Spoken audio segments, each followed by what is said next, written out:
क्या नरेंद्र मोदी महात्मा गांधी से ज्यादा समझदार हैं? क्या नरेंद्र मोदी नेताजी सुभाष चंद्र बोस से ज्यादा देश से प्यार करते हैं?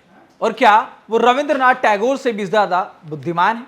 ये तीखे सवाल दागे हैं एआईएमआईएम प्रमुख असदुद्दीन ओवैसी ने। और वजह है देश में एक बार फिर से जो ये वंदे मातरम का जिक्र किया गया, उसको लेकर के ये बहस छिड़ी और इसी वजह से ओवैसी ने ये तीखे सवाल प्रधानमंत्री नरेंद्र मोदी से दागे हैं। अब इस पर समझेंगे कि आखिरकार ये मामला है क्या और क्यों एक बार फिर से ओवैसी ने वंदे मातरम को लेकर के प्रधानमंत्री नरेंद्र मोदी पर यह टिप्पणी की। नमस्कार, मेरा नाम ऋतिक ठाकुर और आप देख रहे हैं न्यूज एक्सप्रेस।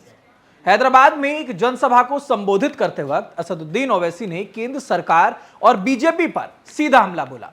मुद्दा था वंदे मातरम का। एक तरफ बीजेपी का यह कहना है कि पूरा वंदे मातरम जो है उसका सम्मान होना चाहिए और 2 पैराग्राफ तक इसे सीमित करना कांग्रेस की तुष्टीकरण की राजनीति रही है। तो वहीं दूसरी तरफ ओवैसी और कांग्रेस का यह तर्क है कि इतिहास में जो फैसला महात्मा गांधी, जवाहरलाल नेहरू और टैगोर जैसे दिग्गजों ने मिलकर लिया था, उस पर आज राजनीति की जा रही है। पहले आप वो बयान सुनिए। रविंद्रनाथ टैगोर, नेताजी सुभाष चंद्र बोस, महात्मा गांधी, इन तमाम ने मिलकर फैसला किया कि वंदे मातरम के 2 स्टैंजा रहेंगे, उससे आगे नहीं पढ़ा जाएगा। तो क्या नरेंद्र मोदी महात्मा गांधी से ज्यादा अक्लमंद है?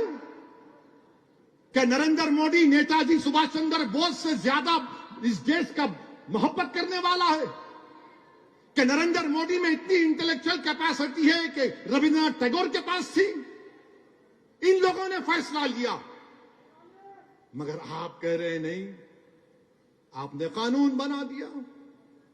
आपने कानून बना दिया। देश सबका है। कोई भारत की पूजा करता है, कोई भारत की जमीन में दफन हो जाता है मेरी तरह, मगर भारत से मोहब्बत करता है। ये देश सबका है, मगर आप कह रहे हैं कि भारत को खुदा मानो। मैं कैसे मानूंगा बताओ? मैं तो जमीन और आसमान के खालिक को अपना रब मानता हूं। मैं तो ला इलाहा इल्लल्लाह बोलने वाला हूं और बोलता रहूंगा। तुम जेल में डालो, तुम गोली मारो, मेरी जबान पे आखिरी लफ्ज वही होगा, ला इलाहा इल्लल्लाह व अशहदु अन्ना मुहम्मद रसूलुल्लाह। आप इस तरह का कानून बनाकर बीजेपी, नरेंद्र मोदी, रविंद्रनाथ टैगोर, महात्मा गांधी, नेताजी सुभाष चंद्र बोस की तौहीन कर रहे हैं। तो ओवैसी के इस बयान से कई सारे जो सियासी मायने हैं वो निकाले जा रहे हैं। हमारे संविधान में इसे लेकर के बहुत कुछ लिखा हुआ है, उसी ने बताया।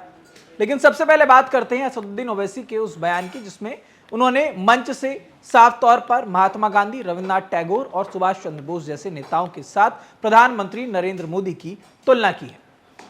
देखिए, शुरुआती 2 पैराग्राफ ही गाए जाएंगे, ये बात कांग्रेस बार बार कहती रही। तो ऐसे में क्या बीजेपी और नरेंद्र मोदी इन जो महापुरुषों की बात ओवैसी कर रहे हैं उनसे ज्यादा वाकई में अक्लमंद है? ओवैसी ने आगे ये भी बोला कि ये देश सबका है, कोई भी इस देश की पूजा कर सकता है तो कोई इस देश की जमीन में दफन हो सकता है। आप ये कैसे कह सकते हैं कि देश को खुदा मान लो? मैं ये कैसे मान लूं? ओवैसी ने बहुत सारे सवाल किए। ओवैसी ने संविधान का भी हवाला देते हुए कहा कि संविधान की शुरुआत भारत माता से नहीं होती, बल्कि इसकी शुरुआत होती है वी द पीपल से, यानी कि we the people of India. हम भारत के लोग, हम इस देश के नागरिक हैं, इस बात से इसकी शुरुआत होती है। लेकिन अब ऐसे में सवाल ये उठता है कि जो बहस है अचानक से इतनी गर्म क्यों हो गई? संसद में तमाम मुद्दों से हट करके वंदे मातरम का जिक्र हो रहा था। दरअसल पिछले दिनों केंद्रीय गृह मंत्री अमित शाह जो हैं, उन्होंने बीजेपी नेताओं के साथ मिलकर के कांग्रेस पर टिप्पणी की, हमला बोला। बीजेपी का यह आरोप है कि आजादी के समय कांग्रेस ने वोट बैंक की वजह से वंदे मातरम के 6 छंदों में से उन्हें काटकर सिर्फ 2 छंद को राष्ट्रगीत के रूप में स्वीकार किया। इसके जवाब में कांग्रेस अध्यक्ष मल्लिकार्जुन खड़गे और ओवैसी दोनों ने इतिहास का वो पन्ना पलटा। इतिहास ये कहता है कि 1937 में जब बंकिम चंद्र चटर्जी के लिखे वंदे मातरम को लेकर के बहस हुई, तब रविंद्रनाथ टैगोर की सलाह पर कांग्रेस कमेटी ने इसके शुरुआती 2 पैराग्राफ को ही राष्ट्रीय गीत मानने का फैसला लिया। वजह यह थी कि शुरुआत में जो 2 पैराग्राफ है उसमें मातृभूमि और प्रकृति की सुंदरता का वर्णन किया गया था, जबकि बाद में ये जो छंद है, पैराग्राफ है, इनमें धार्मिक बिंदु लिए गए। देश की एकजुटता बनाए रखने के लिए महापुरुषों ने ये सारा जो रास्ता है वो निकाला, क्योंकि भारत को हमेशा बोला जाता है कि सेक्युलर है, और जो कि है भी। अब लेकिन ऐसे में अगर हम भारतीय संविधान की बात करें तो राष्ट्रगान जनगण मन के लिए बाकायदा कानून और नियम तय है, लेकिन राष्ट्रगीत वंदे मातरम को 24 जनवरी 1950 को संविधान सभा में जनगण मन के समान ही ऐतिहासिक दर्जा दिया गया था।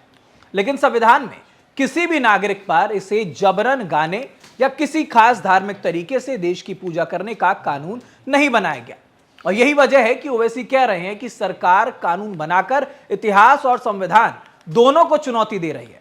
तो अब ऐसे में इस पूरी कहानी का जो सार है वो ये है कि एक तरफ तो बीजेपी इसे राष्ट्रीय अस्मिता और पूरे गीत के सम्मान से जोड़ करके देख रही है, बता रही है, लेकिन दूसरी तरफ जो विपक्षी दल है वो इसे राजनीति का एक हिस्सा बता रहे हैं। महापुरुषों ने 1937 में जो बीच का रास्ता निकाला था, क्या आज की राजनीति में उसी समझदारी की कमी दिख रही है कि राष्ट्रभक्ति को साबित करने के लिए किसी एक तय पैमाने की जरूरत है?